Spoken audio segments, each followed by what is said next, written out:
آدم علیہ السلام د جنت نه ځان سره 9 شیان راوړي. څو شیان؟ 9. اول نمبر حجر اسود،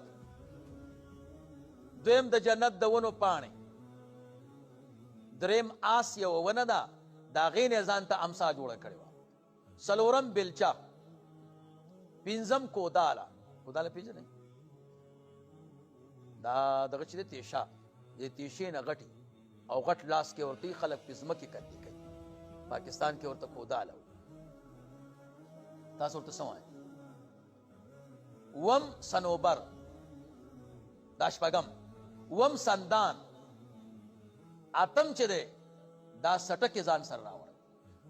نهم یو شی دی که مو لیدلی که نه، داسې 2 سرونه لري، د الوارانو سره یي، اوسپنه چاقو وغیره چې دی پې ونیسي اور کې ورینه نه کي، بیا روباسي.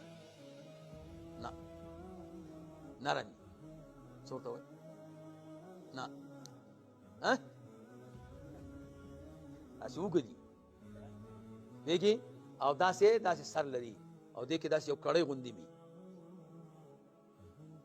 څه ورته وایي؟